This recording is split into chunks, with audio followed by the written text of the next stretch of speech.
皆さんごきげんよう、上川薫です。今回取り上げる話題は、アメリカの発表した制裁についてです。中国が全人代において香港に対する国家安全法を採択しました。これを採択したことにより、香港の一国二制度は事実上終わりを迎えたというのが欧米からの評価です。そして、アメリカのトランプ大統領はこの国家安全法が採択されることがあれば、制裁を実施するということを事前に予告していました。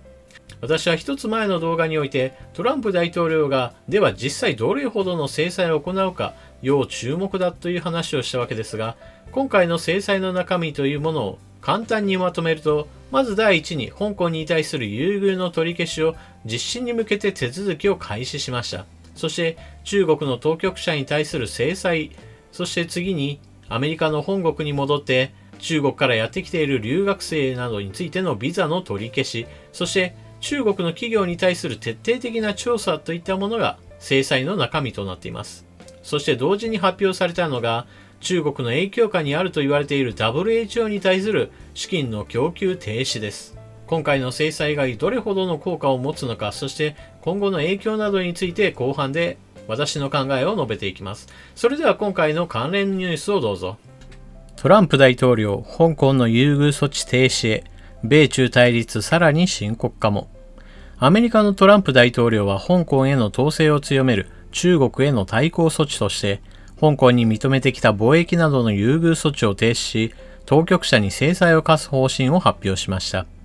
中国がこれに反発するのは確実で、両国の対立はさらに深まる見通しです。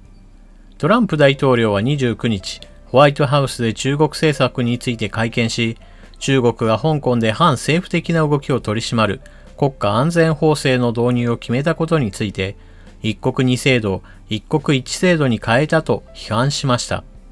その上で、これに関わった中国と香港の当局者に制裁を科す方針を示すとともに、アメリカが国内法で香港に認めた貿易面などの優遇措置の停止に向けた手続きを始めると明らかにしました。対象については、犯罪人の引き渡しから輸出管理まで、アメリカと香港との取り決めの全般にわたるとしています。また、トランプ大統領は、中国の新型コロナウイルス対策を改めて批判した上で、WHO、世界保健機関は中国に完全に支配されている。改革できなかったので関係を終わらせると表明し、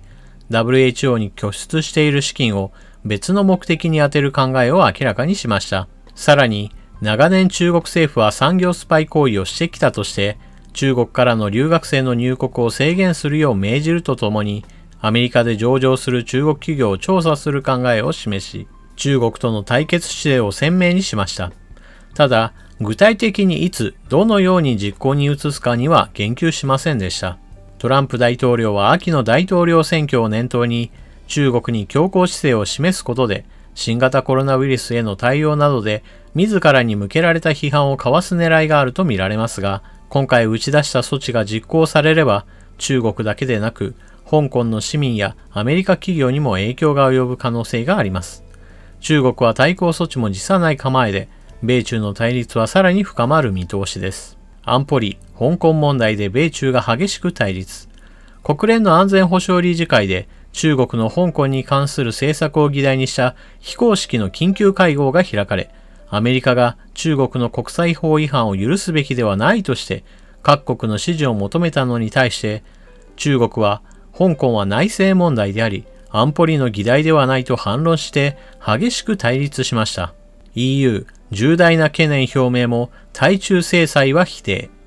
EU、ヨーロッパ連合は29日外相会議を開き、中国が香港で反政府的な動きを取り締まる国家安全法制の導入を決めたことについて、重大な懸念を表明するとする声明を発表しました。一方で EU のボレル上級代表は会議後の記者会見で、中国への制裁の可能性については、中国との問題を解決する方法ではないと述べた上で、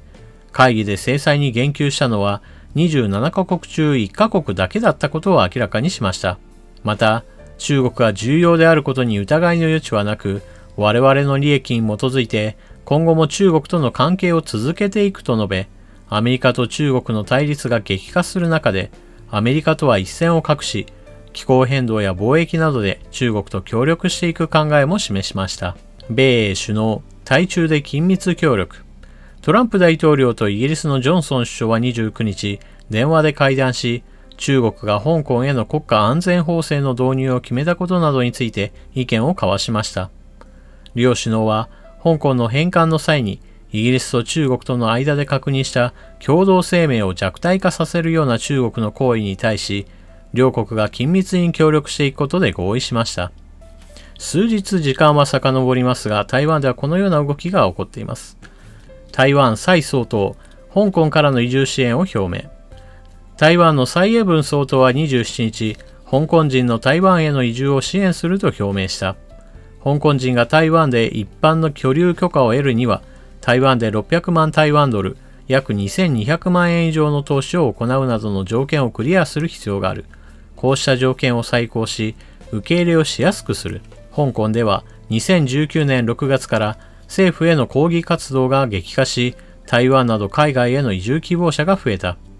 台湾では2019年に香港人への居留許可の件数が前年比 41% 増の5858件となった。2020年1から4月は2383件と前年同期の 2.5 倍となった。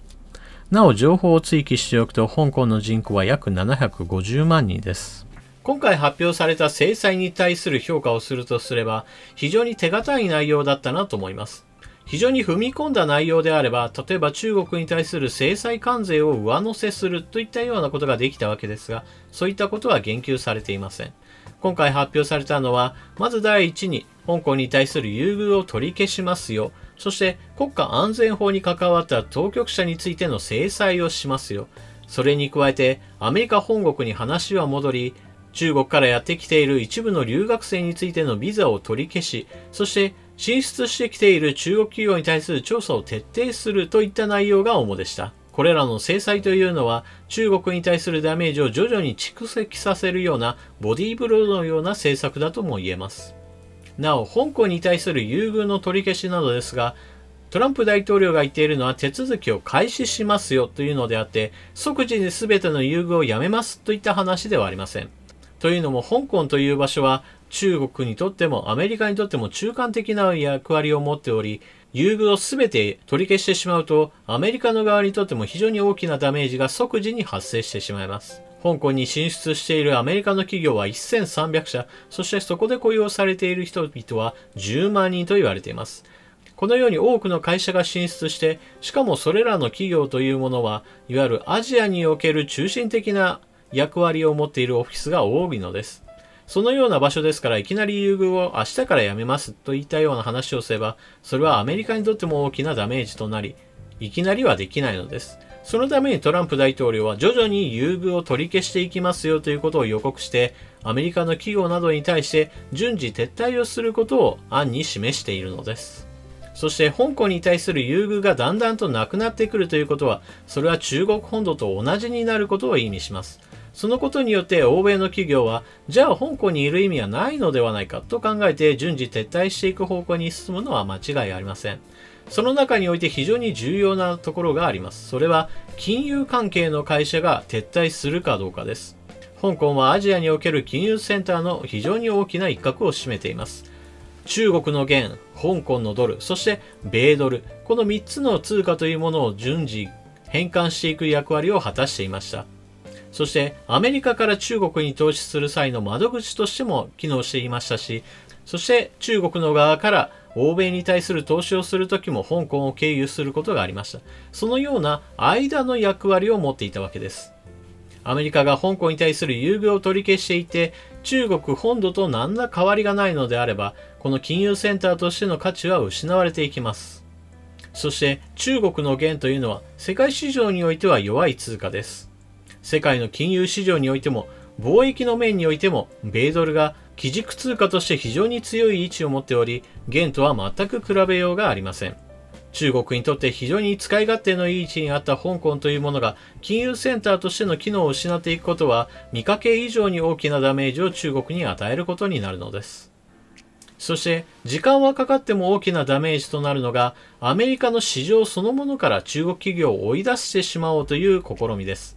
これは以前の動画で私が取り上げた外国企業責任法に基づいて、中国の企業は中国共産党との関わりがないことを証明しなければならない。そのために監査を受けなさいといった法律があるわけですが、今回の制裁はそれに加えてさらに徹底した調査というものを求めているものとなるでしょう。ですから、中国企業というものは政治的に追い込まれていくことは間違いありません。次に、留学生についてのビザの話をしましょう。現在中国からアメリカへの留学生というのは30万人以上、36万人程度いるのではないかと言われています。その中において先端分野に対する研究に携わっている留学生を中心にだいたい5000人あたりがビザの取り消しを食らうのではないかという話になっています。なんだそれじゃあ35万人以上のビザは残ったままで彼らはアメリカに留学を続けるのかというところを少し疑問に思った方もおられるでしょう。残念ながらアメリカというのは世界各国から留学がやってくることによって一つのビジネスとして大学運営が行われています。ですから35万人以上の人々が残るというのはおそらくはビジネス的な意味においてやめることはできないというのがトランプ大統領の判断だったのでしょう。そしてここまでは中国とアメリカの話が主題だったわけですが、ここで最後に一つ注目点があります。それは EU の動きです。前回の動画で私は EU は抗議の声が上がるのが精一杯かもしれないという話をしましたが、実際そうなりました。EU というのは残念ながら中国との関係においては敵対関係を取ろうとはしない国です。新型コロナウイルスのパンデミックが発生する前であれば、例えば親中国家が一体どこであったかといえば、例えばドイツやイタリア、そして東ヨーロッパの国々というのは中国寄りの国でした。新型コロナウイルスの被害が広がることによって、ドイツはどちらかというと危険視するようになったかなという気配が見えるものの、しかし全体として EU にとって中国というのは遠い場所にある大きな市場という見方がまだまだ支配的な部分があります。それでは話を最後にまとめましょう。今回発表された制裁により、時間がかかっても香港は金融センターとしての地位を失っていきます。それによって中国が失う経済的なダメージというのは徐々に大きくなっていくものですが、残念ながらすぐに何か破滅的なことが起きるわけではないので、国家安全法というものを撤回することはないでしょう。一方、制裁するのがアメリカ一国であるという現状からして、中国とアメリカとの関係はだんだんと冷戦構造に近づいていくという私の見立て通りに進んでいます。そして抗議をするという意味においては EU が声を上げているわけですが、今回の件について言っても、未だに日本政府から正式な抗議が上がっていないというのが私は非常に不満です。EU のように中国というのは貿易相手に過ぎないという考え方が支配的な地域に比べて、日本というのは明らかに中国と敵対的な関係にあります。その一例として言えるのは、尖閣諸島においては中国の武装船というものが常に配備された状態です。その船というものが接続海域に入ってくることは日常茶飯事ですし、領海侵犯することすらあります。そのような国に対して日本が明確な態度でもって抗議をしないというのは明らかに間違った政治的な行動だと私は思っています。なお、このような話をすると何か日本政府が完全に中国政府に対する忖度しているのではないかと思われるかもしれませんが、そういったわけではありません。日本政府は中国政府が反発しない程度にはアメリカと同調をしています。その一例としているのがファーウェイに対する制限に参加していることです。日本政府は何もしていないわけではありません。ですが、それはあくまでも目立っていない部分についてであり、残念ながら政治的なメッセージの発信としては非常に弱いものです。こうした中国政府に物を言わないという態度は、日本国内でおける支持の低下だけではなく、世界的な政治の場においても、日本政府の態度が曖昧である、一体どのような態度を取るのか明確にしろという不信感につながることにもなります。安倍総理はもっと中国に対する態度を明確化することが必要だと私は考えています。皆さんはこの件についてどのようなことを考えたでしょうか。ぜひともコメントしていってください。それでは動画を最後までご視聴いただきありがとうございました。チャンネル登録していない方はぜひともチャンネル登録していってください。そして動画を見終わったら評価ボタンのクリックもよろしくお願いします。それでは次の動画でまたお目にかかりましょう。またね。